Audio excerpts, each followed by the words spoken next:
BJP ने जिस तरीके से महिलाओं को छलने का काम किया है, जिस तरीके से झूठ बोल करके धोखे से 2019 में बेवकूफ़ बनाने का काम अगर किसी ने सबसे ज़्यादा किया है तो महिलाओं के साथ बीजेपी ने किया है।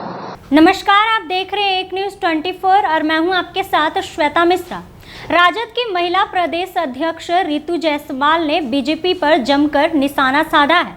दरअसल वो संगठन को मजबूत करने के लिए बिहार के सभी जिलों में जाकर घूम रही है, जिसको लेकर आज वो भागलपुर पहुंची, जहां उन्होंने बीजेपी पर जमकर निशाना साधा है। उन्होंने कहा कि बीजेपी के नेता और सांसद हैं जो बेटी बचाओ बेटी पढ़ाओ का नारा लगाते हैं, इसके बावजूद भी लड़कियां उनके ही नेताओं से डरती हैं, उनके ही नेताओं से सुरक्षित नहीं है। बाकी वो आगे इस पूरे मामले पर क्या कुछ कह रही है, पहले आप उनकी बातों को सुनिए। प्रेस कॉन्फ्रेंस को लेकर क्या किस मुद्दे को लेकर देखिए, मुझे जब से शीर्ष नेतृत्व ने मुझ पर भरोसा जताया है राष्ट्रीय जनता दल के, मुझे महिला विंग के प्रदेश अध्यक्ष की जिम्मेवारी दी है, उसी जिम्मेवारी का निर्वहन के लिए आज मैं सभी जिलों में विजिट कर रही हूँ। अब तक मेरे 24-25 जिले हो चुके हैं और उसी क्रम में आगे मैं अभी भागलपुर आई हूँ और ये हमारी यहाँ की जिला अध्यक्ष हैं आशा जी। तो मेन हम लोगों का ये कि संगठन को मजबूत करना, जिले से लेकर के प्रखंड और प्रखंड से लेकर पंचायत और पंचायत से लेकर के बूथ तक पे राष्ट्रीय जनता दल के प्रति महिलाओं का भरोसा जीतना, विश्वास जीतना और संगठन को मजबूत करना, ताकि आने वाले चुनाव के लिए हमारा संगठन पूरी तरीके से तैयार रहे। ये मेन मकसद हमारा यही है भागलपुर विजिट का। भागलपुर की विशेष क्या है, महिलाओं को जोड़ने के लिए क्या किया जाता है? नहीं, संगठन का काम है, संगठन के काम के लिए आए हैं। फिर साथ ही साथ महिलाओं को देखिए ज़्यादा कुछ करने का आवश्यकता इसलिए नहीं है कि ऑलरेडी महिलाएं ठगा हुआ महसूस कर रही हैं। बीजेपी ने जिस तरीके से महिलाओं को छलने का काम किया है, जिस तरीके से झूठ बोल करके धोखे से 2019 में बेवकूफ़ बनाने का काम अगर किसी ने सबसे ज़्यादा किया है तो महिलाओं के साथ बीजेपी ने किया है। नारा तो दिया बेटी बचाओ का, लेकिन उसके आगे एक लाइन गलत लिख दिया। बेटी बचाओ के बाद उन्हें लिखना चाहिए था कि बेटी बचाओ लेकिन भाजपा के सांसद और मंत्रियों से बेटी को बचाओ।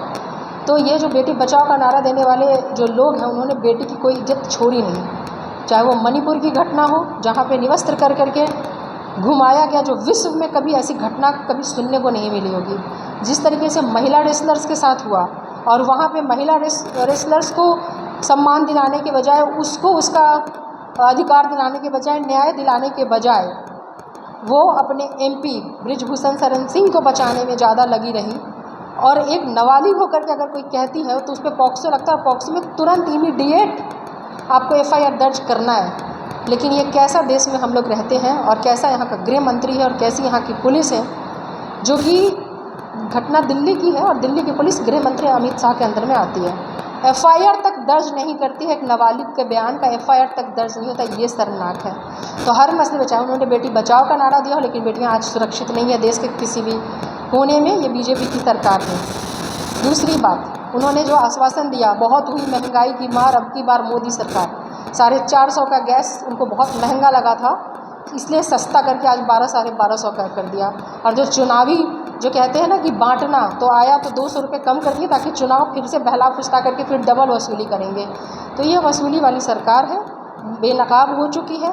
इनके एक तरफ से जितने भी वादे थे, जितने भी 2023 तक पक्का मकान बनवा देंगे, किसानों की आय दुगनी कर देंगे, फसल की कीमत आपको मिलेगी, प्रतिवर्ष 2 करोड़ रोजगार देंगे, एक वादा तो उन्होंने पूरा किया नहीं। और कोई मुद्दा उनके पास चुनाव लड़ने का है नहीं, तो अब तरह तरह के बाबाओं को ला करके धर्म के नाम पे भटकाने का काम कर रहे हैं। तो भाई इन सब चीज़ों के लिए अभी महिलाएं जो हैं वो तो खैर समझ ही नहीं कि सबसे ज़्यादा तकलीफ तो महिलाओं को हो रही है। चाहे किचन में अगर जो महंगाई की मार पड़ रही हो तो सबसे ज़्यादा महिलाएं ही झेल रही हैं।